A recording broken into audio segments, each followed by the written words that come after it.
episode of Happy Hour with Steve Guy. We're back here in my basement bar again this week. Instead of being at All Saints Public House, which of course we are going to go back to. Relax, folks. Love it there. Great food, great people. But this week we have another virtual interview. My guest is Coyote Peterson. He is originally from Northeast Ohio, but he now resides down in Columbus area. That's, of course, when he's not traveling, going on some wild, crazy adventures that we talk about during this week's conversation. And don't forget that you can check an extended version of that conversation out with the Happy Hour with Steve Guy podcast, available on Apple, Google, Spotify, and so much more. But before we get into that, of course, you know, these are the things that people are talking about in their happy hours this week all over the place. One popular topic is the app Quibi. Quibi, you may remember, just 6 months ago launched and was going to revolutionize and change how we view video content. It was meant to be made up of 10 to 15 minute shows, all that you can watch on your phone. The app unfortunately launched right as the pandemic was hitting, and despite millions, potentially billions of dollars that were thrown behind it, it didn't quite make it. I mean, who knew that 6 months ago, this show would still be going, and not Quibi? I don't think it has anything to do with the funding. It's more of, well, I don't want to say resolve. Stupidity? Maybe that's what it is. Yeah. We're not even going to compare the views. Not worried about that. Not yet, anyway. Anyhow, also people are talking about Rudy Giuliani being caught with his hand down his pants. It didn't happen this week. It happened many months ago. But the movie, the long-awaited, I should say, sequel of Borat was released on Amazon Prime, and in one scene, Rudy Giuliani was apparently being interviewed by what's supposed to be Borat's sister. Borat barges in. Rudy's hand is down his pants. Giuliani claims that he was tucking his shirt back into his pants after pulling a microphone out from the interview. You know, whose side you're going to take. I mean, I don't know. Rest assured, whether you're on Team Giuliani or not, we are all going to get Borat voices for the next, I don't know. You thought that they just started to go away, you know? But now everybody's going to be back to saying, very nice, a high five, and that's going to be our life for, I don't know. Great. But good for you, Sacha Baron Cohen. The other big thing that people are talking about, of course, is the final presidential debate that took place on Thursday between Joe Biden and current President Donald Trump. I could tell you all about it, but you know what? Why don't we let one of our happy hour regulars do that for you? This, folks, is a very special drop-in from our good friend, John Bruton. What up, Steve? I watched the debate yesterday, and I also watched Obama talking Philly a couple days ago. And those two, watching those two differences and just the way they spoke, completed ideas, gave numbers and facts. Like Barack just was in Philly telling, hey everybody, vote the right way. Don't be stupid. Trump's up. That's all Barack did. And he said it in a very astute way. Very clear. I knew what he was saying. I got it. He gave me information I needed to make a good decision. Then you get to the two president-elects right now. These two candidates are the worst. Joe Biden he makes me feel bad for voting for him. Like, I got to vote for him to get Trump out of here. So that's happening. But it's not because he said you're only black if you do it. Like, this cracker can't tell me that. Like, he doesn't have the rights to do that. And we couldn't gut him. We had nobody else. By the time he said this shit, Senator Harris was out the race. So we couldn't even get mad at him and get out the way. So it's just, this is depressing. It's like I'm voting for an old white man who just don't get it. And I got another white man who just don't care. And they running my life. This is the worst. Like, it ain't really funny. It's like, nigga said I'm the least racist. Trump fixed his mouth and said I'm the least racist. If you think he's the least racist, look up the Central Park Five. Look at his opinions on those young men. Those fine, upstanding African-American males. And see if he's not racist. Like, we're letting this shit go. He has pictures with Epstein. Jeffrey Epstein, the late, deceased, gutter piece of shit. Jeffrey Epstein is dead. Great. I don't care how he died. I'm glad he's gone. Him and Trump have so many pictures together from such a long timeline. You would have thought they were former bandmates or some shit, like the Eagles or the Rolling Stones. Like these niggas go way back, and this motherfucker's still running the country, and he might run it again for another 4 years. Like that's crazy talk. We're in a country that's okay to happen. The least racist president, who's probably also the least probably kid president. Like he's the least everything, according to him. And this is what we're gonna do. We're gonna get this for 4 more years. He survived a goddamn impeachment trial. Not even a trial, a hearing. Just they tried to get it and they ain't get shit going. He's bulletproof. And he gonna run against dumbass Joe. Like this is secondhand Joe. That's what I call this mother. We gotta vote for him because we gotta get the other guy out of here. But this is hard. These two are the most idiotic presidents, nigga. Nimrods, moron, idiotic. Like Nimrod is an old school word. I like that. Like we don't call Nimrods like we should, but these two are fucking Nimrods.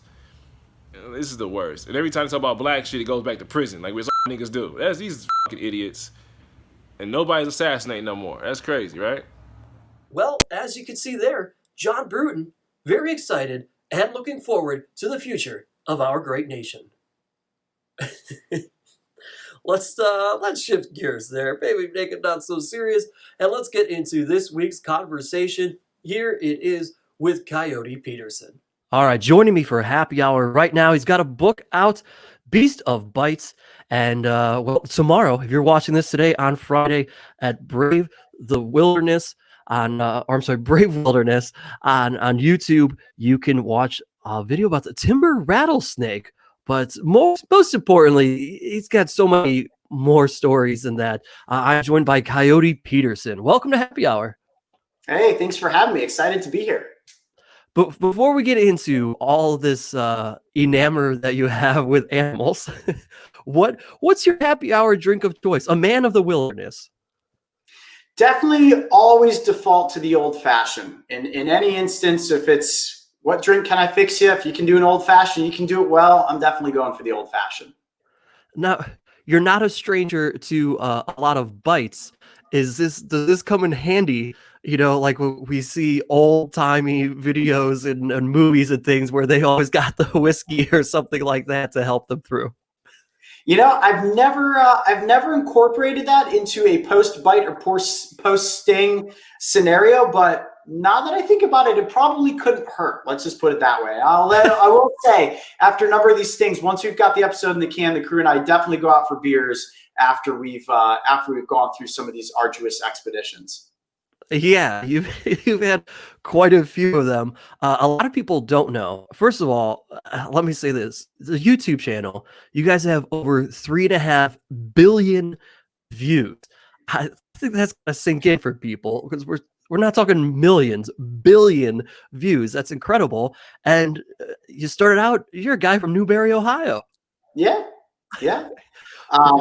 It's pretty crazy. I have a hard time wrapping my brain around what that number truly is. Also, it's like, yeah, it's pretty mind-boggling. Yeah. So how does a guy from Newberry decide, you know what? I'm going to start making videos with animals and doing crazy things? Well, growing up in Newberry, Ohio, there certainly wasn't much to do when I was a kid other than playing sports out in the street or going into the woods to venture into the swamps, ponds, creeks, whatever it was. Keeping myself out of trouble by getting myself into a different kind of trouble out in nature was usually the name of the game when I was a kid growing up. So I became very fascinated with a number of different animal species growing up in, the country town of Newberry, Ohio. But it wasn't really till after I got out of college, I went to Ohio State University to get a degree or made my own degree in film producing, directing, and writing, and was sort of combining the love of both filmmaking and the world of animals into one perfectly sort of envisioned adventure that we then started capturing on camera, and the Brave Wilderness channel was born. Yeah, I mean, it's obviously been an amazing adventure for you. There are quite a few memorable bites and stings, as you said. I think people watch this, and I guess the only person that anybody can really compare it to is Steve Irwin from when we all used to watch him growing up. Were you ever a Steve Irwin guy? Did that play into it a little? Oh yeah, for sure. I mean, I've seen every piece of content to my knowledge, or that I've been able to get my hands on, that Steve Irwin has ever produced. I loved Steve Irwin and Jeff Corwin when they both came out in the late 90s and through the 2000s. And Steve was certainly a big influence on what I ultimately wanted to do with my career, not only in the filmmaking side of things, but also the promotion of conservation and just bringing education about animals to a wide audience demographic. Our content is certainly friendly for kids of all ages, but it's pretty crazy how many older people, and when I say older people, I mean people our age, full on adults, everybody seems to find something that they enjoy with the content.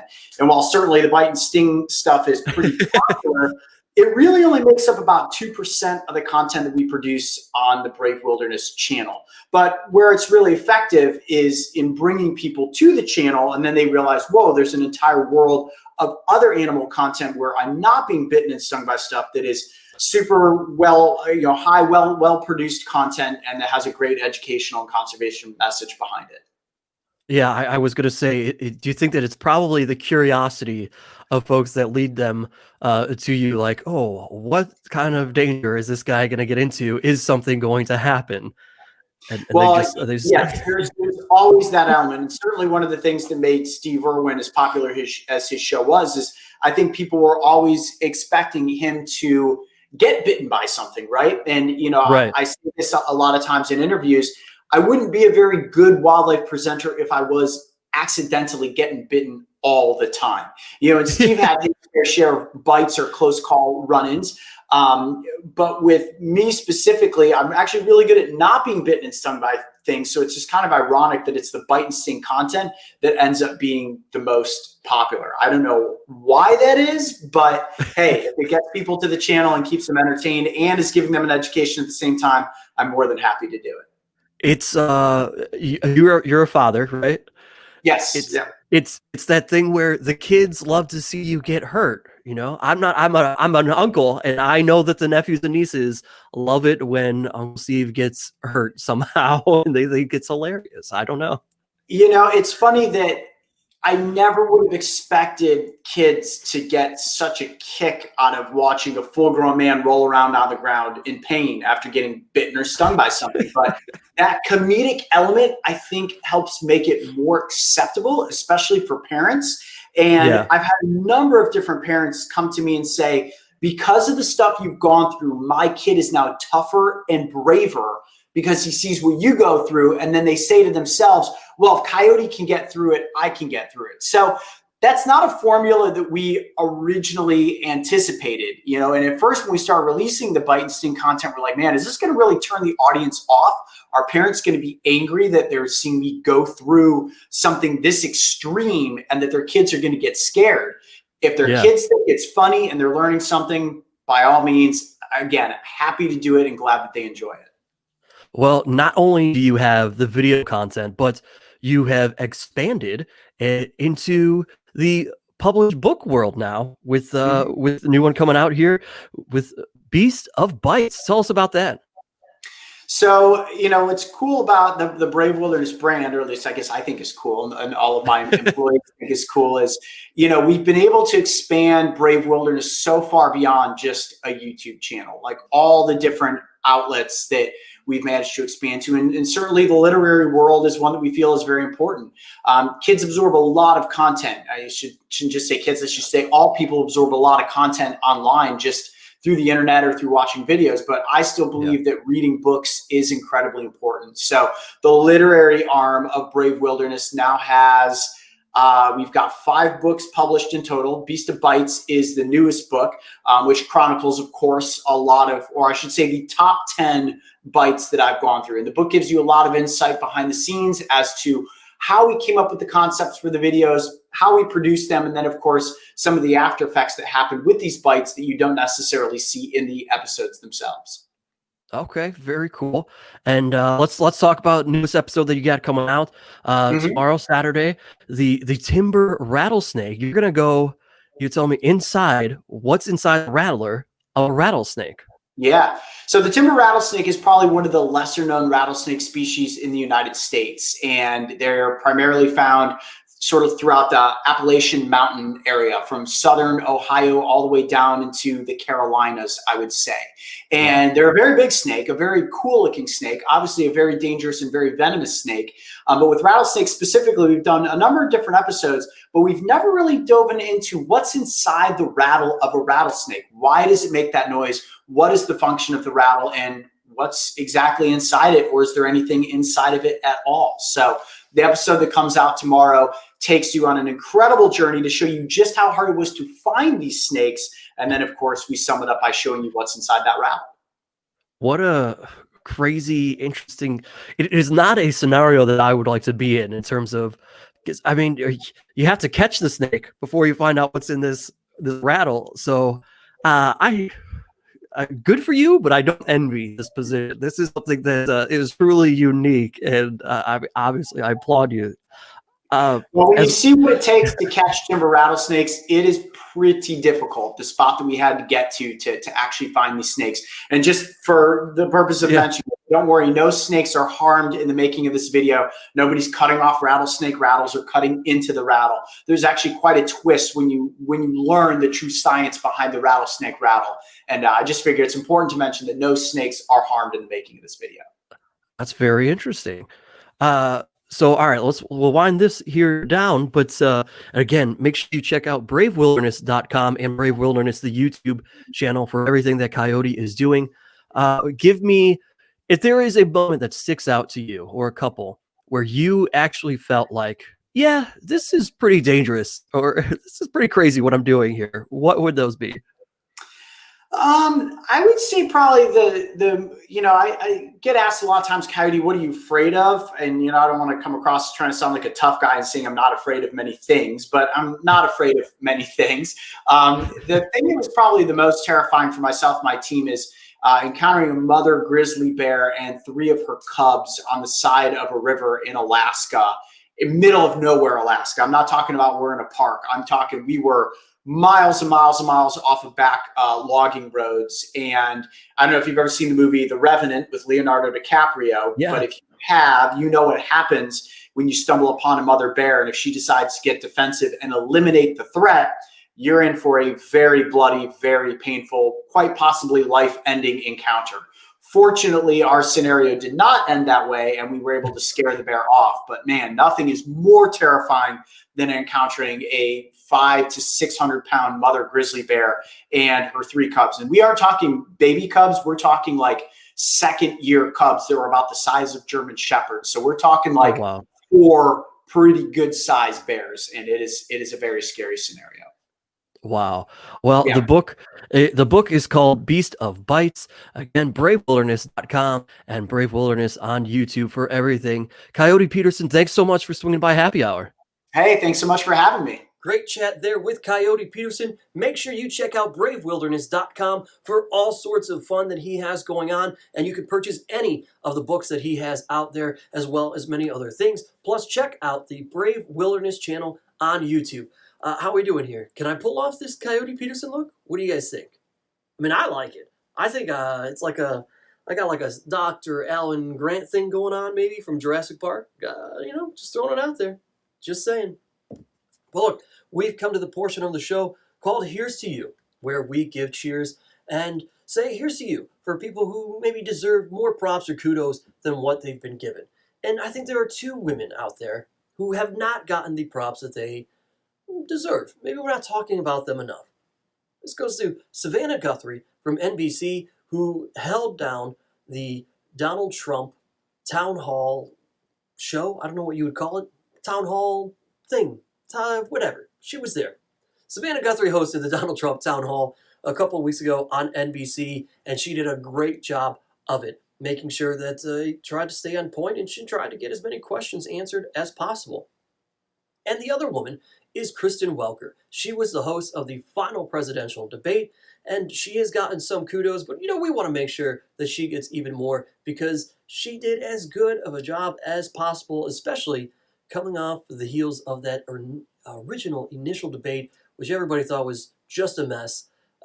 She was able to keep these guys on point with a little bit of help from a mute button, but nonetheless, these ladies deserve the credit. So, pour the shot of Milagro tequila, and we say, Savannah Guthrie, Kristen Welker, here's to you. That's going to do it here for us. Thanks so much to my guest Coyote Peterson. Thanks to John Bruton for swinging by. And don't forget about the Happy Hour with Steve Guy podcast, available on Apple, Google, Spotify.